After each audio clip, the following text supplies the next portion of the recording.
Hello friends, आप लोगों का इस नए वीडियो में स्वागत है। आज के वीडियो में हम सीखने वाले हैं law of addition of probability, जो आपको बहुत ही क्लियर मैंने हेडिंग में यहाँ पे लिख दिया हुआ, जो आपको क्लियरली दिख रहा होगा। तो बेसिकली ये जो वीडियो है या ये जो टॉपिक है हमारा law of addition of probability, ये one of the most IMP topic है और one of the most important point है जो प्रोबेबिलिटी में हमें समझना होता है। हमें ये समझना होता है जब हमारे पास दो इवेंट होते हैं या दो से ज्यादा इवेंट होते हैं, तो जब उनका एडिशन करना होता है तो हमें कैसे एडिशन करते हैं, राइट। हालांकि हम लोगों ने इसके पहले हम लोगों ने एक चीज सीखा था। हम लोगों ने क्या सीखा था कि ए यूनियन बी अगर फाइंड आउट करना हो, राइट, क्या फाइंड आउट करना, ए यूनियन बी, तो हम लोग क्या करते हैं, ए और बी को हम लोग क्या करते हैं, डायरेक्टली प्लस कर देते हैं। ये सीखा था हम लोगों ने, राइट। अगर मैं इसको यहाँ पे क्या करता हूँ, मैं रफ कर देता हूँ, बेटर है मैं वापस इस चीजें समझाता हूँ आपको। सी, हम लोगों ने देखो क्या सीखा था कि यूनियन, एक चीज हम लोगों ने इसके पहले सीखा था यूनियन और एक सीखा था इंटरसेक्शन। तो पहले मैं वो क्लियर करता हूँ। एक हम लोगों ने सीखा था यूनियन, ए यूनियन बी, और एक हम लोगों ने सीखा था P of A intersection B, right. ये पी लगाने की जरूरत भी नहीं है, तो इसको मैं साफ ही कर देता हूँ। हम लोगों ने क्या सीखा था, एक यूनियन सीखा था और एक इंटरसेक्शन सीखा था। तो यूनियन में हम लोगों ने क्या सीखा था, यूनियन में हम लोगों ने ये सीखा था कि या तो ए, राइट, या तो बी, या तो दोनों साथ में,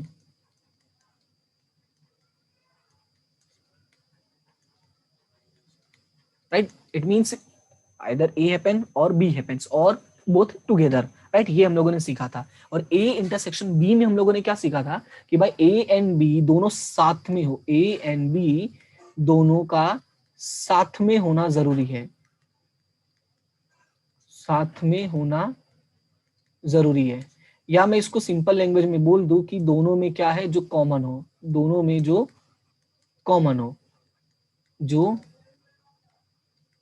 कॉमन हो। ये हमने पढ़ा था ए यूनियन बी और ए इंटरसेक्शन बी। हम लोगों ने इसके पहले की वीडियोस में सीखा था कि यूनियन और इंटरसेक्शन कैसे फाइंड आउट करते हैं। तो इसी की बेस पे, यानी इसी रूल के बेस पे हमें सीखना होता है law of addition of probability. तो अब इसको थोड़ा ध्यान से समझते हो, तो इसको मैं यहाँ पे अभी रफ कर देता हूँ। ओके, तो अभी हम लोग आगे वीडियोस में बढ़ते हैं और समझते हैं चीजों को। तो यहाँ पे ध्यान से समझो, यहाँ पे हमें ये देखना है कि लॉ ऑफ एडिशन काम कैसे करता है। तो लॉ ऑफ एडिशन का मतलब क्या होता है, पहले मैं यहाँ पे लिख देता हूँ। लॉ ऑफ एडिशन का मतलब होता है प्रोबेबिलिटी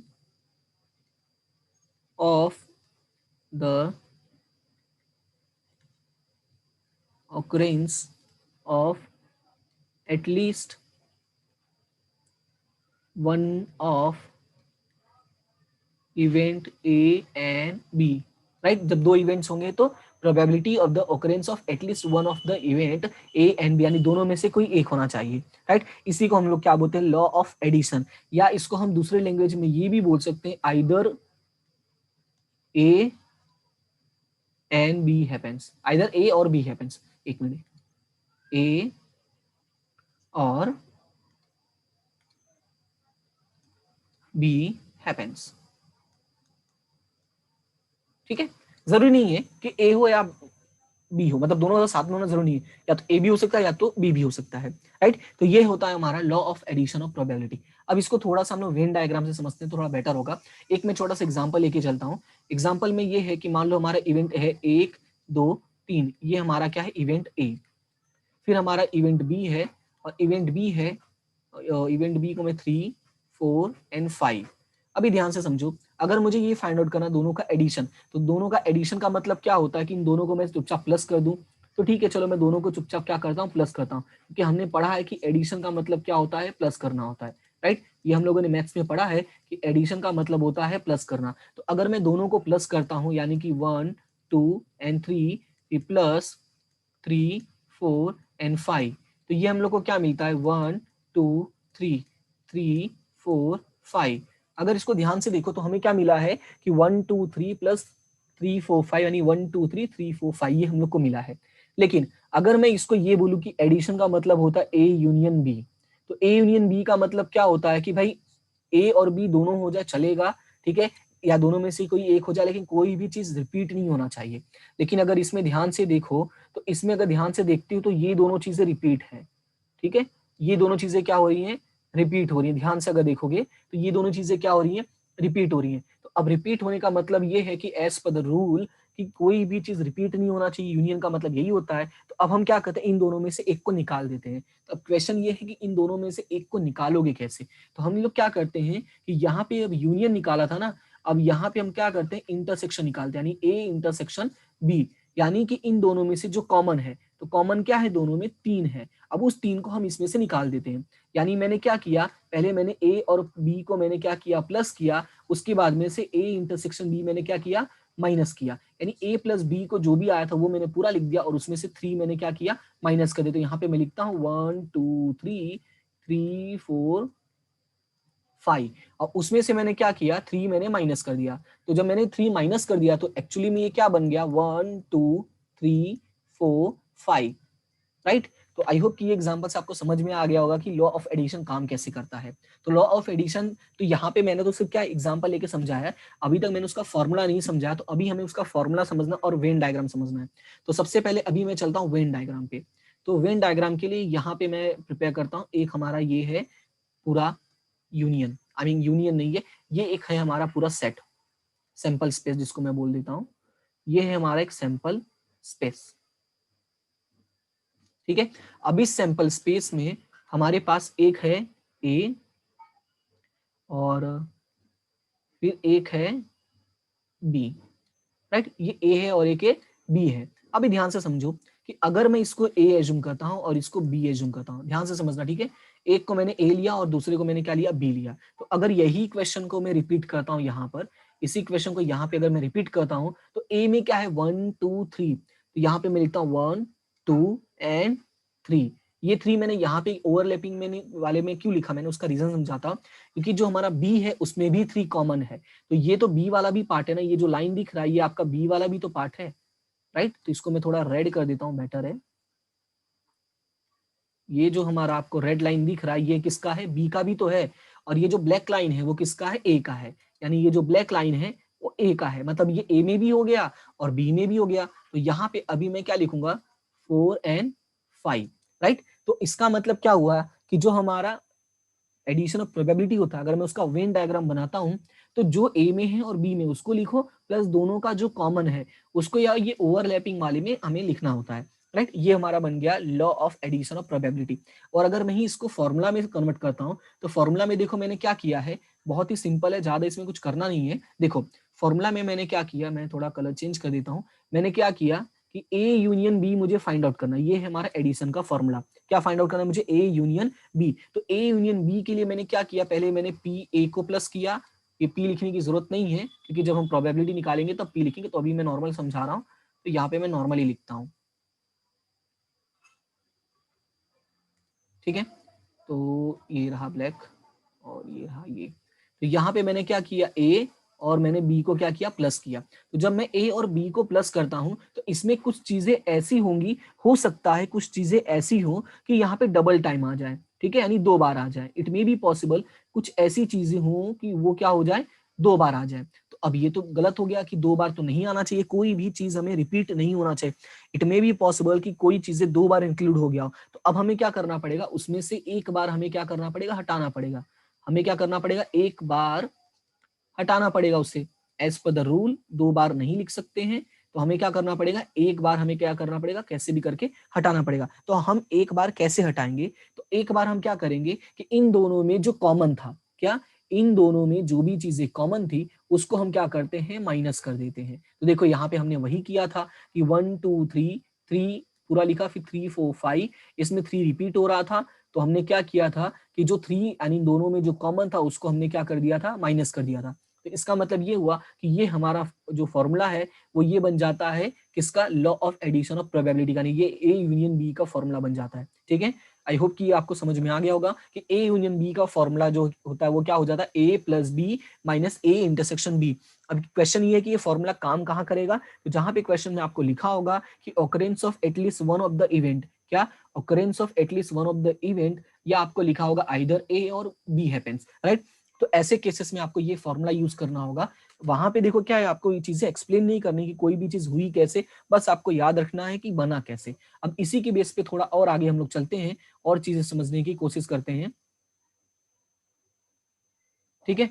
अब यहाँ पे हम लोग को क्या समझना है कि अगर मान लो कि इसी इवेंट में, यानी जो हमारा ये ए और बी हम लोग लेके चले हैं, इसी इवेंट में अगर मान लो ए और B, A and B mutually exclusive event हो, एज्यूम करके चलते हैं कि हमारा जो ए और बी इवेंट है वो कैसा है, म्यूचुअली और एक्सक्लूसिव इवेंट है। तो म्यूचुअली एक्सक्लूसिव इवेंट का मतलब क्या होता है कि जब हमारा ए इंटरसेक्शन बी कुछ भी नहीं हो, कुछ भी नहीं हो का मतलब क्या, दोनों में ही चीजें अलग अलग हो। फॉर एग्जाम्पल लाइक हेड और टेल, तो अगर हेड आएगा तो टेल नहीं आएगा, टेल आएगा तो हेड नहीं आएगा, तो वो हमारा क्या बन जाता है, म्यूचुअली एक्सक्लूसिव इवेंट। तो अगर म्यूचुअली एक्सक्लूसिव इवेंट है तो इसका मतलब ये हुआ कि दोनों में कोई भी चीजें कॉमन नहीं होंगी। इट मीन्स कि A intersection B is equal to क्या हो जाएगा, फाई हो जाएगा, और A intersection B is equal to क्या हो जाएगा, जीरो हो जाएगा। इन दोनों में से कोई भी एक सिचुएशन क्रिएट होगा। तो अगर इन दोनों में से एक सिचुएशन क्रिएट होता है, इसका मतलब क्या हुआ, तो इसका मतलब ये हुआ कि ये जो हमने ऊपर फॉर्मूला लिखा है, यानी A union B is equal to P of A, sorry P of A लिखने की जरूरत नहीं है, A plus B minus A intersection B, क्योंकि फॉर्मूला हम समझ रहे हैं तो वहां पे पी लिखने की जरूरत, जब हम प्रोबेबिलिटी फाइंड आउट करेंगे यानी सम्स सॉल्व करेंगे तो वहां पे P of A, P of B, P A intersection B लगाना जरूरी होता है। ठीक है, तो इसका कोई दिक्कत नहीं है। तो यहाँ पे हमने क्या किया, यहाँ पे हमने लिखा a plus B minus A intersection B, लेकिन अभी हम लोगों ने क्या पढ़ा कि यहाँ पर a intersection b is equal to क्या है, फाई हो गया, या a intersection b is equal to zero हो गया। मतलब ये हुआ कि अगर ये जीरो हो जाता है तो a plus B minus zero, it means ultimately जो फॉर्मूला बनेगा वो क्या बनेगा, a प्लस बी, राइट। तो इसका मतलब क्या हुआ कि अगर मैं बोलूं कि यहाँ पे मैं ऐसा लिख सकता हूँ कि A union B is equal to ultimately क्या होगा हमारा, P of A plus P of B. कब ऐसा होगा, जब हमारा जो इवेंट है वो क्या हो, म्यूचुअली एक्सक्लूसिव इवेंट हो। तो ये चीजें याद रखना, एग्जाम में वो लोग पूछते हैं कि अगर मान लो कि आपका जो इवेंट है वो म्यूचुअली एक्सक्लूसिव इवेंट है तो एडिशन का फॉर्मूला क्या होगा, तो एडिशन का फॉर्मूला होगा A union B is equal to P of A plus P of B. और क्वेश्चन में भी वो लोग पूछ सकते हैं कि the given events are mutually exclusive and then find out the A and B, या जो भी आपको फाइंड आउट करने के लिए बोलेंगे तो आपको पता होना चाहिए कि A union B is equal to A plus B होगा। ओके, क्लियर है इतना? ठीक है, तो अभी आगे बढ़ते हैं हम लोग। तो आगे अभी देखो, इसी में हम लोग को क्या समझना है कि अगर मान लो जैसे ये हमारा ए and B mutually exclusive event हो गया था, अब अगर यही मान लो कि हमारा ये जो इवेंट है वो म्यूचुअली एक्सक्लूसिव ना होके मान लो कि म्यूचुअली एक्सक्लूसिव एंड, एक मिनट, एंड नहीं होगा, हाँ एंड एग्जॉस्टिव इवेंट। मतलब क्या है कि म्यूचुअली एक्सक्लूसिव तो था ही, अब क्या हो गया, mutually exclusive and exhaustive event हो जाए तो ऐसे सिचुएशन में क्या होगा। तो ऐसे सिचुएशन में समझने के लिए सबसे पहले आपको पता होना चाहिए कि mutually exclusive and exhaustive event का मतलब क्या होता है। तो ये थोड़ा सा अच्छा नहीं दिख रहा है, इसको मैं अच्छे से लिख देता हूँ, म्यूचुअली एक्सक्लूसिव, ठीक है, म्यूचुअली एक्सक्लूसिव इवेंट। अब यहाँ पे याद रखना है कि जब भी क्वेश्चन में ऐसा लिखा हो कि जो इवेंट ए एंड बी है they are mutually exclusive and exhaustive event, अगर ये लिख देता है तो इसका मतलब क्या हुआ वो समझो। सबसे पहले तो A intersection B is equal to आपका क्या है, फाई है, ये तो हमको पता चल गया क्योंकि म्यूचुअली एक्सक्लूसिव का मतलब वही होता है। या तो मैं ये बोलूं कि A intersection B is equal to zero है, ओके, ये दो चीजें हमको पहले से क्लियर था। लेकिन अब साथ ही साथ यहाँ पे सिचुएशन क्या हुआ है, and A union B is equal to one हो जाएगा, या यूं बोलूं कि A union B is equal to क्या हो जाएगा, यू होगा। मतलब ये है कि ए यूनियन बी करने पर हमारा जो रिजल्ट होगा वो रिजल्ट क्या होगा, result is equal to sample space, यानी जो हमारा रिजल्ट होगा वो सैंपल स्पेस के इक्वल होगा। बात समझ में आया? तो इसमें फिर फॉर्मूला क्या होगा हमारा, एडिशन का फॉर्मूला क्या हो जाएगा, तो एडिशन का फॉर्मूला हमारा यहाँ पे क्या होता है, A union B is equal to P of A, या पी ऑफ ए लिखने की जरूरत नहीं है, मैं वापस इसको हटा ही देता हूं, ठीक है। तो यहाँ पे A plus B minus A intersection B, हमें ये याद रखना है कि ये नॉर्मली फॉर्मूला होता है, लेकिन एज हमें पता है कि ए इंटरसेक्शन बी क्या, ए इंटरसेक्शन बी यानी ए प्लस बी माइनस इसकी वैल्यू क्या होगी, ये 0। तो हमारा जो नेक्स्ट हमारा जो बना फॉर्मूला वो क्या बना कि a प्लस बी बना, किसका, a यूनियन b का, a प्लस बी बना। लेकिन यहाँ पे अभी हमें ये भी पता है कि a union b is equal to u है, तो इसका मतलब ये हुआ कि a union b is equal to a plus B is equal to 1 हो जाएगा, राइट। तो ये है हमारा पूरा लॉ ऑफ एडिशन का फॉर्मूला। इसमें अलग अलग चीजें हम लोग को समझना होता है कि a यूनियन b क्या होगा, a प्लस बी क्या होगा, अलग अलग सिचुएशन में सारी चीजें हम लोग को याद रखनी होती है। प्लस यहाँ पे कुछ छोटी छोटी चीजें भी हम लोग को समझनी है। कुछ छोटी छोटी चीजें क्या है कि ये जो हमारा यहाँ पे दिया हुआ है ये वेन डायग्राम, मैं इसी के बेस पे समझाता हूँ कि अगर ये वेन डायग्राम को तुम लोग ध्यान से देखते हो, ठीक है, जैसे मैं इसको यहाँ पे येलो कर देता हूँ और इसको मैं ग्रीन कर देता हूँ, राइट, और इसको मैं ब्लू कर देता हूँ, राइट। तो अभी यहाँ पे ध्यान से समझो कि ये जो हमारा येलो पार्ट है, कौन सा हमारा, ये येलो पार्ट है। बेसिकली येलो पार्ट का मतलब क्या हो गया, इसको हम लोग बोलते क्या है, इसको हम बोलते हैं ए इंटरसेक्शन बी डैश। हम लोग इसको क्या बोलते हैं, ए इंटरसेक्शन बी डैश। मतलब ये हुआ कि हम लोग वो चाहिए क्या, देखो ये वाले पार्ट को, जो हमारा येलो पार्ट है, यहाँ पे मैं लिख देता हूँ येलो पार्ट। इस येलो पार्ट का मतलब क्या हुआ कि देखो भाई हमको ए तो चाहिए, राइट, हमको ए तो चाहिए, लेकिन हमें कोई ऐसा नहीं चाहिए जो बी में भी हो, लेकिन जो बी में हो वो नहीं चाहिए।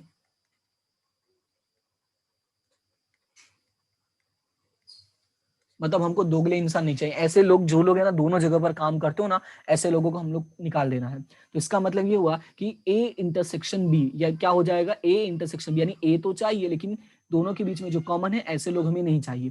तो इसका जो फॉर्मूला बनता है वो यहाँ पे ही मैं नीचे लिख देता हूँ। इसका जो फॉर्मूला बनता है वो क्या बन जाएगा कि ए में से ए इंटरसेक्शन बी हमें क्या कर देना है, माइनस कर देना। क्या करना है, ए में से, यानी देखो ये पूरा ए है, जो ब्लैक वाला पार्ट है ये पूरा ए है, और ए इंटरसेक्शन बी, ये जो ब्लू वाला पार्ट है ये हमारा क्या है, ए इंटरसेक्शन बी। तो अगर पूरे ब्लैक वाले पार्ट में से, यानी ये जो पूरा हमारा ब्लैक राउंड है, इस पूरे ब्लैक राउंड में से ये जो हमारा अंदर का ब्लू वाला पार्ट है, अगर मैं उसको माइनस करता हूं तो हमें क्या मिल जाएगा, ए इंटरसेक्शन बी डैश। और सेम बात यहाँ पे अप्लाई होता है बी के लिए। ये जो है हमारा वो क्या है, B A sorry B intersection A dash, right. ये किसके लिए हमारा, ये ग्रीन वाले पार्ट के लिए। तो सेम वे अगर हमें ग्रीन वाला पार्ट चाहिए तो उसके अंदर से ये जो येलो वाला पार्ट है, यानी ये जो पूरा रेड सर्कल है, उस रेड सर्कल में येलो वाला भी है और ग्रीन वाला भी है, लेकिन हमको चाहिए सिर्फ ग्रीन वाला।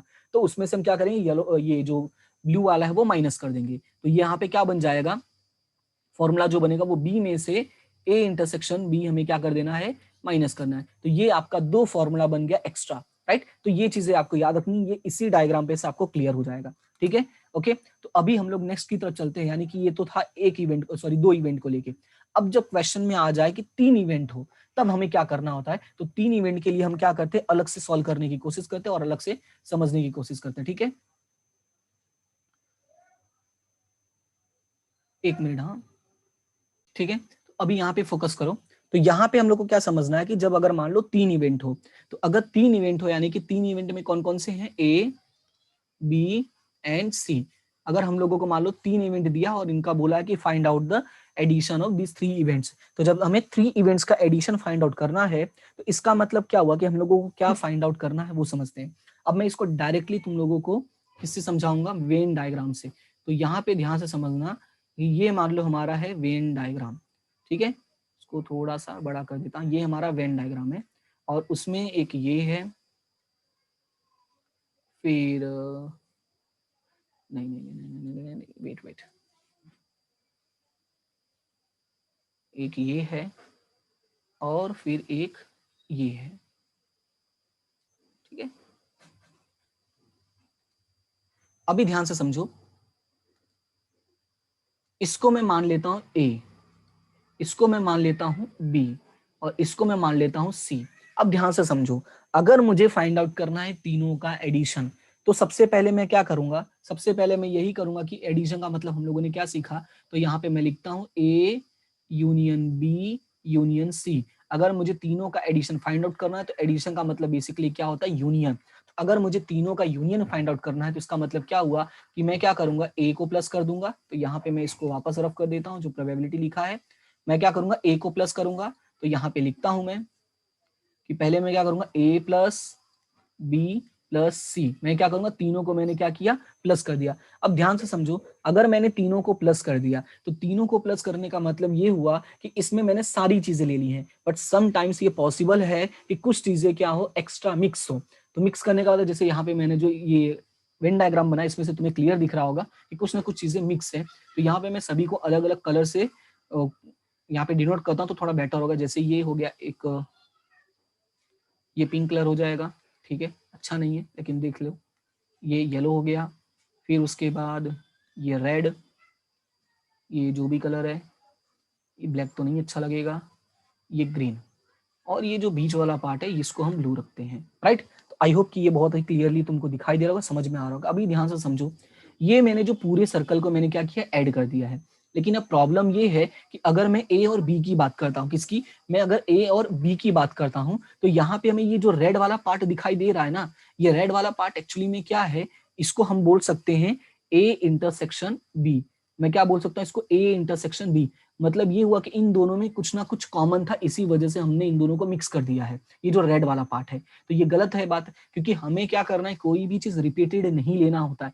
तो जब रिपीटेड नहीं लेना है तो मैं क्या करूंगा, पहले ए इंटरसेक्शन बी मैंने क्या कर दिया, माइनस कर दिया। सेम उसी तरह से जब मैं ये सर्कल की थोड़ा सा आगे से बढ़ा और यहाँ पे मैंने ये ग्रीन वाला पार्ट देखा, तो ग्रीन वाले पार्ट की तरफ अगर मैं देखता हूं तो ये क्या हो गया है, बी इंटरसेक्शन सी हो गया है। बी इंटरसेक्शन सी का मतलब ये हुआ कि बी और सी में भी कुछ कॉमन हो गया है, तो उसको भी हम लोग क्या करेंगे, माइनस कर देंगे, बी इंटरसेक्शन सी, यानी इन दोनों में से जो भी चीजें कॉमन होंगी उसको हम लोग क्या कर देंगे, माइनस कर देंगे। इन अ सेम वे थोड़ा सा और आगे बढ़ा तो यहाँ पे ये मरून वाला पार्ट दिखा, यानी सी और ए, यानी जिसको मैं बोल सकता हूँ ए इंटरसेक्शन सी। तो यहाँ पे मैं डिनोट करता हूँ ए इंटरसेक्शन सी। मतलब ये हुआ कि इन दोनों में यानी ए और सी में भी मुझे कुछ कॉमन चीजें दिखी, तो वो गलत चीज है, क्योंकि हमें कुछ भी कॉमन नहीं होना चाहिए। तो मैंने क्या किया, वो तीनों चीजें मैंने माइनस कर दी, यानी यूनियन का जो अल्टीमेटली फॉर्मूला बना वो क्या बना, A plus B plus C minus A intersection B minus B intersection C minus A intersection C.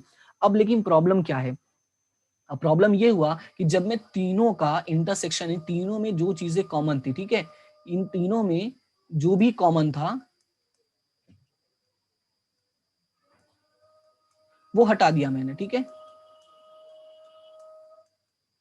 अगर मैंने वो चीजें हटा दी तो इसका मतलब ये हुआ कि वो एक भी बार नहीं आए हैं। क्यों एक भी बार नहीं आए हैं, क्योंकि कहीं ना कहीं मैंने हर जगह से हटा दिया है, ए से भी हटा दिया, बी से भी, सी से भी, तो वो कहीं भी नहीं आया है। लेकिन ऐसा नहीं होना चाहिए, कम से कम एटलीस्ट एक बार तो आना चाहिए ना, क्योंकि एज पर द रूल अगर मान लो ए और बी है, ए बी और सी है, तीनों में जो कॉमन है उसको हटाना सही बात है, लेकिन एटलीस्ट एक बार होना जरूरी है। तो एक बार होना जरूरी है, उसको मैंने डिनोट किया ये ब्लू वाले पार्ट से। कैसे डिनोट किया, ब्लू वाले पार्ट से। मतलब ये हुआ कि ये A intersection B intersection C, अगर तीनों में कोई चीज कॉमन है, तो तीनों में अगर कोई चीज कॉमन है तो हम उसको लिखना जरूरी है। यानी कि जो हमारा नेक्स्ट फॉर्मूला बन जाएगा, नहीं इसी के अंदर, तो ये क्या बन जाएगा, यहाँ पे थोड़ा सा ऐड हो जाएगा। तो क्या होगा, A plus B plus C minus A intersection B minus B intersection C minus A intersection C plus A intersection B intersection सी।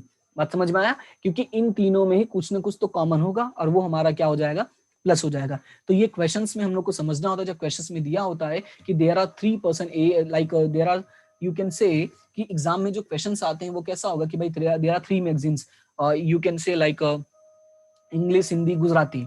तो 50% people are able to read Hindi and Gujarati, 70% people are able to read Hindi and English, right. तो ऐसे कुछ होता है, फिर last में लिखा होगा among them 20% are people who are able to read all the 3 languages. बात समझ में आया, इसका मतलब ये हो कि हमें सारी चीजें वहां पे आ जाएंगे, हमें सारे लोग कुछ ना कुछ होंगे ऐसे जो हमें मिक्स वाले होंगे, तो उनको हमें क्या करना होता है, हटा देना होता है। जैसे मैं एक छोटा सा तुम्हें एग्जाम्पल लिख के बताता हूँ, ठीक है, तो तुम्हारे लिए थोड़ा और क्लियर हो जाएगा ये फॉर्मूला समझना। जैसे कि मान लो मैंने कहा कि 3 न्यूज़पेपर हैं, मैंने क्या बोला, 3 न्यूज़पेपर हैं, तो यहाँ पे ये जो ए बी सी एज्यूम किया मैंने, उनको तीनों को न्यूज़पेपर मान लेता हूँ, ठीक है, ए बी और सी। तो ए वाले को मैं हिंदी एज्यूम करता हूँ, बी वाले को इंग्लिश और सी वाले को गुजराती। अभी ध्यान से समझो कि 86% ऐसे लोग हैं जो हिंदी और इंग्लिश पढ़ने में एबल हैं, राइट। नहीं रुक जाओ, ऐसे नहीं करते, रुको, हाँ, यहाँ पे इसको मैं क्या कहता हूँ कि 86% ऐसे लोग हैं, 86 ऐसे लोग हैं जो, मैं टोटल कितने लोगों का सैंपल लिया, मैंने 100 लोगों का सैंपल लिया। अभी ध्यान से समझो, टोटल कितना सैंपल लिया मैंने, 100 लोगों का सैंपल है, 100 पीपल का। इसको थोड़ा ध्यान से समझना, अगर ये चीजें समझ जाते हो तो इससे रिलेटेड जो भी प्रैक्टिकल होंगे उनको करने में कोई प्रॉब्लम नहीं, क्योंकि फॉर्मूला याद करना बड़ा नहीं है, फॉर्मूला तो तुम कैसे भी फटाफट मेमोराइज कर सकते हो, बट चीजें हैं कंसेप्ट समझना, ठीक है। तो यहाँ पे हम समझते हैं कि 86 लोग हैं जो लोग मैगजीन ए वाला पढ़ते हैं, मैगजीन ए वाला का मतलब हिंदी पढ़ते हैं, तो यहाँ पे मैं हिंदी ही लिख देता हूँ, बेटर है कि जो लोग हिंदी पढ़ने में कैपेबल है, तो यहाँ पे मैं कैसे लिखूंगा कि 86 लोग हिंदी के लिए कैपेबल है, ठीक है।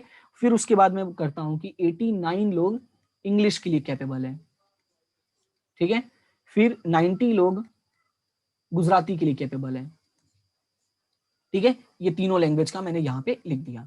अभी थोड़ा ध्यान से समझो, अभी कुछ ऐसे भी लोग होंगे, कुछ ऐसे भी लोग होंगे जिनको दो दो लैंग्वेज आती होगी, तो उनमें मान लो कि 83 ऐसे लोग हैं जो हिंदी और इंग्लिश पढ़ने में अच्छे हैं, मींस 83 पीपल ऐसे हैं जो भाई हिंदी भी पढ़ सकते हैं और इंग्लिश भी पढ़ सकते हैं, राइट। उसके बाद यहाँ पे 85 ऐसे लोग हैं कि जो इंग्लिश भी पढ़ सकते हैं और गुजराती भी पढ़ सकते हैं, बात को ध्यान से समझना कि 85 ऐसे लोग हैं जो इंग्लिश भी पढ़ सकते हैं और गुजराती भी पढ़ सकते हैं, और उसी में सेम 81 ऐसे लोग हैं कि जो हिंदी एंड गुजराती, जिनको दोनों चीजें आती, जैसे मैं, मुझे हिंदी गुजराती दोनों आती है। फिर कुछ ऐसे भी लोग होंगे जो, ओहो हाँ, कुछ ऐसे भी लोग होंगे जिनको, मान लेते हैं कुछ 80 ऐसे लोग हैं जिनको हिंदी, इंग्लिश और गुजराती तीनों आती हैं, ठीक है। जैसे मेरे कुछ फ्रेंड्स हैं जिनको तीनों लैंग्वेज प्रॉपर आती है, right, Hindi, English and Gujarati, वो तीनों न्यूज़पेपर रेडी करते हैं। सो बेसिकली इट मींस कि ये 100 लोगों में कुछ ऐसी प्रोबेबिलिटी निकली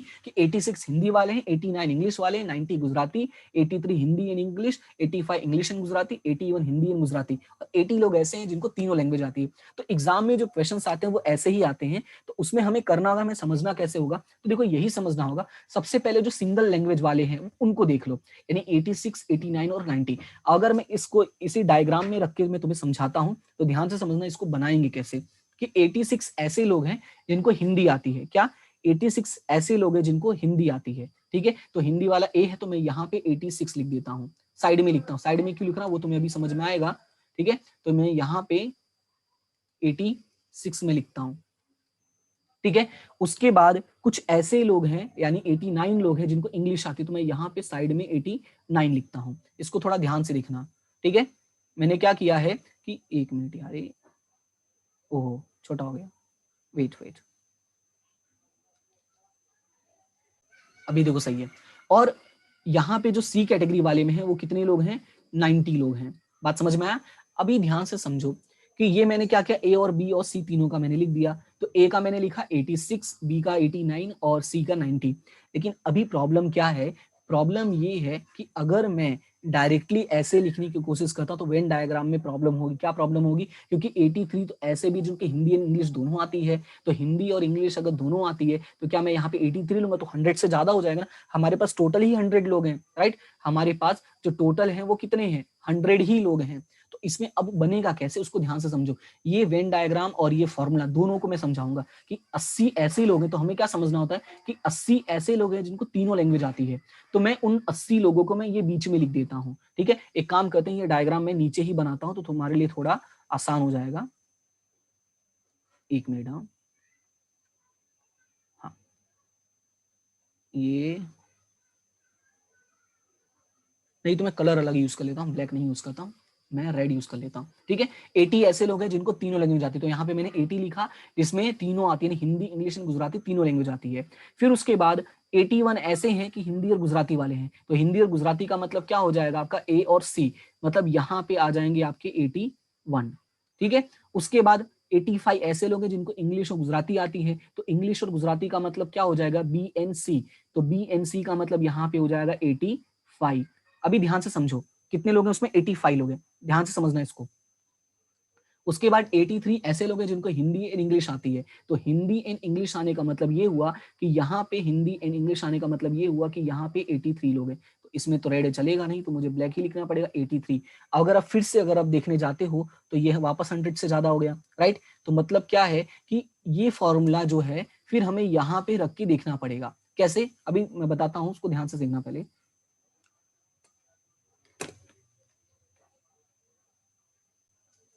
पहले मैं पूरा लिख दिया हूं, बात सही है, देखो हमने पूरा लिख दिया है कि भाई ए में कितने हैं, बी में कितने हैं, सी में कितने हैं और मिक्स वाले कितने हैं और तीनों वाले कितने हैं। अब अगर इसी चीज को मैं यहाँ फॉर्मूला में लिखता हूँ, ठीक है, तो अभी देखो फॉर्मूला में कैसे पता चल जाएगा एग्जैक्टली हमारे पास ऐसे कितने लोग हैं जो ए अथवा बी अथवा सी कर सकते हैं। तो देखो ए प्लस बी प्लस सी, ए प्लस बी प्लस सी, तो ए कितना था हमारे पास 86 प्लस बी 89 प्लस सी यानी 90। उसमें से मैंने क्या बोला, इंटरसेक्शन वाला माइनस कर देना है। तो क्यों इंटरसेक्शन वाला माइनस करना है, उसका रीजन ये है कि इन दोनों में यानी ए और बी में 83 तो ऑलरेडी काउंट हो चुका है, राइट, 83 ऑलरेडी काउंट हो चुका है, इसी वजह से मुझे क्या करना पड़ेगा, उनको डिडक्ट करना पड़ेगा। तो 83 मैंने क्या कर दिया, डिडक्ट कर दिया। अब उसी के बाद जब मैंने बी इंटरसेक्शन सी की बात करता हूं, तो इसका मतलब ये हुआ कि ये जो 85 लोग हैं ये हमारा इन दोनों में ऑलरेडी काउंट हो चुके हैं। तो ऑलरेडी अगर काउंट हो चुके हैं तो यहाँ पे मैंने क्या किया, उनको भी माइनस कर दिया, राइट। सेम उसी तरह से मैंने 81 वालों को भी माइनस कर दिया। अब प्रॉब्लम क्या हुआ कि अगर मैं ये तीनों में माइनस कर देता यानी 83, 81 एंड 85, तो इसका मतलब क्या हो गया, इसका मतलब ये हुआ कि मैंने सभी को निकाल दिया ऐसे जिनको डुअल लैंग्वेजेस आती थी। फिर मैंने क्या किया, मैंने ऐसे लोगों को ढूंढा कि ठीक है जिनको डुअल लैंग्वेजेस आती हैं पर उनमें कुछ ऐसे भी लोग हैं जिनको तीनों लैंग्वेज आती, यानी जो तीनों में कॉमन थे, तो उन तीनों को हम क्या करते हैं, प्लस कर देते हैं। तो अगर मैं उन तीनों को प्लस करता हूं तो एक्चुअल में हमारा जो आंसर होगा वो कितना होगा, वो देखते हैं। तो यहाँ पे क्या बना, 86 प्लस 89 प्लस 90, राइट। उसमें से हमने क्या किया, पहले 83 माइनस किया, फिर 85 माइनस किया, फिर 81 माइनस किया, उसके बाद हमने क्या किया, प्लस 80 किया। इट मींस कि 96 ऐसे लोग हैं जिनको कोई ना कोई लैंग्वेज जरूर आती है। बात समझ में आया कि एटलीस्ट एक लैंग्वेज तो उन लोगों को आती ही आती है। ये हो गया हमारा मेन पॉइंट कि भाई तीनों में से यानी इतने जो 100 लोग हैं उनमें से कोई ना कोई ऐसा है जिनको कोई ना कोई प्रॉपर लैंग्वेज आती है। ओके, अब अगर मैं इसका दूसरा तुम्हें चार्ट बना के समझाना चाहूं तो दूसरा यहाँ पे वेन डायग्राम में हम कैसे डिनोट करेंगे, मैं छोटा सा ही बनाता हूं, एक नहीं, रुक जाओ, मैं अपनी कला का इस्तेमाल नहीं करूंगा, हमारे पास जो टेक्निक अवेलेबल है तो हम उस टेक्निक का इस्तेमाल करेंगे। एक छोटा सा गोला, फिर उसके ऊपर एक छोटा सा गोला जिसको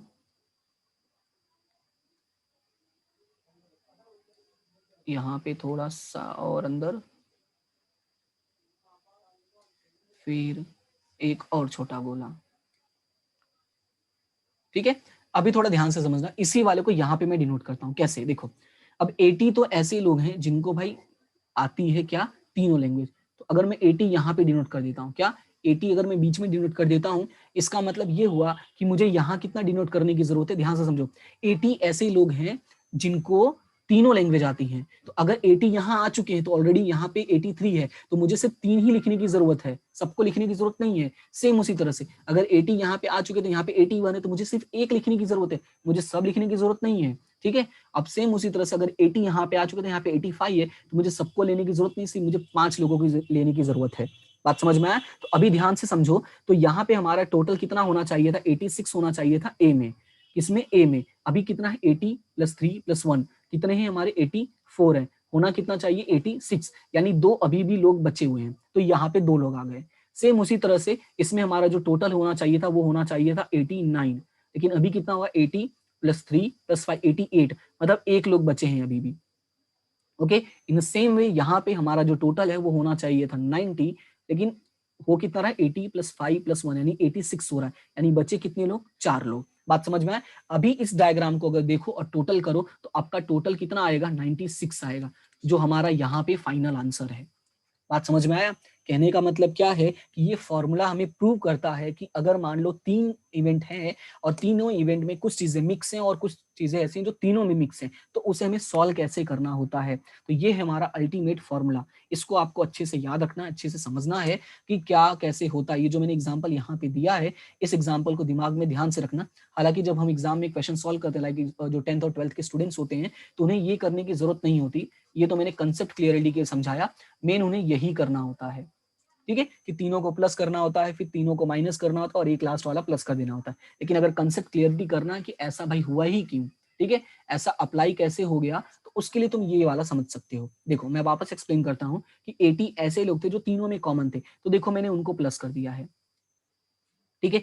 अब ए में अगर है तो 80 तो मैं ऑलरेडी ले चुका हूं, तो यहाँ पे मैं सबको तो लेने की जरूरत नहीं है, तो यहाँ पे मैं कितना लूंगा, सिर्फ 3 ही लोग लिया, क्योंकि वो ए और बी वाले कॉमन थे, तो मैंने वहां पे 3 लिख दिया। और यहाँ पे ए और सी में भी कुछ कॉमन थे, तो मैंने उनको एक ही बार लिखा, मुझे 2 बार लिखने की जरूरत नहीं है। ठीक है, तो ये माइनस करके ये दिखाता है कि जो कॉमन थे हमने उनको हटा दिया। लेकिन अगर जो कॉमन थे अगर हमने सबको हटा दिया, तो प्रॉब्लम ये है कुछ ऐसे भी थे जो सब में नहीं थे, तो ये गलत हो गया हमारा। इसी वजह से हम लास्ट में हम क्या करते हैं, प्लस करते हैं। ठीक है, तो आई होप कि आपको थोड़ा समझ में आएगा। इट में भी पॉसिबल कि थोड़ा सा ये लेंदी हो जाएगा, इट में भी पॉसिबल कि थोड़ा सा कितना ट्रिकी हो सकता है, बट अगर इसको ध्यान से देखोगे तो सारी चीजें समझ में आ जाएंगी। अब इसमें थोड़ी सी 2 चीजें और समझनी है। 2 चीजें क्या है, जो मैंने अभी जस्ट इसके पहले समझाया, क्या समझाया कि अगर 2 इवेंट है, उसमें अगर कोई म्यूचुअली एक्सक्लूसिव था तो क्या हो जाता है, तो यहाँ पे 3 इवेंट है, तो अगर तीनों इवेंट में अगर कोई म्यूचुअली एक्सक्लूसिव इवेंट हो जाता है, कौन सा इवेंट, म्यूचुअली एक्सक्लूसिव, अगर म्यूचुअली एक्सक्लूसिव इवेंट हो जाता है, तो हमें क्या याद रखना है कि यहाँ पे ए इंटरसेक्शन, यानी जो हमारे तीनों इंटरसेक्शन था, A intersection B intersection C और A intersection C, right, A intersection C, ये तीनों ही क्या हो जाएगा, 0 हो जाएगा। ठीक है, और साथ ही साथ हमारा A intersection B intersection C वो भी क्या हो जाएगा, 0 हो जाएगा। तो मतलब ये हुआ कि जो अल्टीमेटली फॉर्मूला होगा A union B union C का, यानी A plus B plus C is equal to, इसमें क्या होता है, minus A intersection B minus B intersection C minus A intersection C plus A intersection B plus sorry A intersection B intersection C, ये हम लोग का formula होता है जो हमने ऊपर अभी देखा था यहाँ पे। ठीक है, तो ये फॉर्मूला जो हम लोगों ने देखा है, उसमें से अगर हम लोगों का ये हो गया म्यूचुअली एक्सक्लूसिव इवेंट हो गया, क्या हो गया, म्यूचुअली एक्सक्लूसिव इवेंट हो गया, और ये तीनों चीजें क्या हो जाएंगी, 0 हो जाएंगी अगर, ठीक है, अल्टीमेटली ये भी 0 हो जाएगा, तो हमारा जो फॉर्मूला बनेगा वो क्या बनेगा, A union B union C is equal to A plus B plus C, बस इतने ही बनेगा, क्योंकि बाकी सारी चीजें क्या हो गई हमारी, 0, ये 0 हो गया, ये भी 0 हो गया, और ये भी 0 हो गया, तो अल्टीमेटली ये भी क्या हो जाएगा, 0 हो जाएगा। बात समझ में आया। जैसे कि मान लो ऐसे लोग हैं जिनको सिर्फ 80, ऐसे लोग जिनको सिर्फ हिंदी आती है, और उसी में 80 नहीं, 80 तो ज्यादा ले लिया मैंने, तो ये 100 बच्चे थे हमारे पास, 100 लोग थे, उसमें से अगर मान लो ऐसे लोग हैं जिसमें से 20 ऐसे लोग हैं जिनको सिर्फ हिंदी आती है, 30 ऐसे लोग हैं जिनको सिर्फ इंग्लिश आती है, और 40 ऐसे लोग हैं जिनको सिर्फ गुजराती आती है, इसमें से कोई डुअल लैंग्वेज वाला नहीं है, तो टोटल करके ही हमें पता चलेगा कि कितने लोगों को एटलीस्ट एक लैंग्वेज आती है, तो 4 3 7 7 4 11 हो जाएगा, नहीं सॉरी 3 2 5 4 9 90 स्टूडेंट्स, राइट। तो ये हमारे पास तरीका है। अगर मान लो यहीं पर ये इवेंट जो है म्यूचुअली एक्सक्लूसिव तो है, साथ में साथ एंड एग्जॉस्टिव भी हो गया, ठीक है, म्यूचुअली एक्सक्लूसिव एंड एग्जॉस्टिव भी हो गया, तो इसका मतलब ये है कि हमने पढ़ा है A union B union C is equal to क्या हो जाएगा, यू के इक्वल होगा, या यू मैं बोलूं कि ये हो जाएगा 1 के इक्वल, राइट। तो हमारा जो फॉर्मूला बनेगा वो क्या बनेगा, अल्टीमेटली जो हमारा नेक्स्ट फॉर्मूला बनेगा वो क्या बनेगा कि A union B union C is equal to P of A, सिर्फ A B C minus A intersection B minus B intersection C minus A intersection B, sorry A intersection C minus नहीं होगा, अगला plus होगा, A intersection B intersection C. ठीक है, ये सारी चीजें क्या हैं, 0 हो गई हैं, ये सारी चीजें, ठीक है, और इसकी वैल्यू 1 हो गई है, तो मतलब ये हुआ कि A union B union C is equal to A plus B plus C, तीनों को ही ऐड करने के बाद जो हमारा आंसर होगा या तो यू के इक्वल होगा या तो 1 के इक्वल होगा, क्योंकि यू या 1 बोलूं तो मैं दोनों का मतलब वही है कि हमारा टोटल सैंपल स्पेस, तो ये है आपका फॉर्मूला लॉ ऑफ एडिशन का। ठीक है, तो यहाँ पे दोनों ही चीजें मैंने बहुत ही डिटेल में डिस्कशन किया है, इट मे बी पॉसिबल थोड़ा लेंदी हो गया है, लेकिन अगर चीजों को ध्यान से देखोगे तो बहुत ही आसानी से समझ में आ जाएगा। पहले ये वाला समझने की कोशिश करना, फिर उसके बाद ये वाला समझना, तो तुम्हें अपने आप जो डिफरेंस है वो तुम्हें डिफरेंस दिख जाएगा कि दोनों में डिफरेंस क्या है और दोनों का मतलब मैं क्या कहना चाहता था। ठीक है, क्लियर है इतना। तो अगर वीडियो अच्छा लगे तो वीडियो को लाइक शेयर एंड सब्सक्राइब भी कर देना। ठीक है, क्या कर देना है, लाइक कर देना है, शेयर, ठीक है, एंड सब्सक्राइब, ये सारी चीजें कर देना, आपका थोड़ा सा सपोर्ट मिल जाएगा। और नेक्स्ट वीडियो में हम इनसे रिलेटेड क्या करेंगे, प्रैक्टिकल क्वेश्चंस करेंगे जो हमारे एग्जाम के लिए मोस्ट आईएमपी है। और बाकी कोई भी अगर प्रॉब्लम होती है इस वीडियो से रिलेटेड या किसी भी चीज से रिलेटेड या कोई सजेशन हो तो आप बिंदास बता सकते हैं, मैं उसका वेट करूंगा। ठीक है, तो मिलते हैं हम अपने नेक्स्ट वीडियो में, तब तक के लिए थैंक यू सो मच।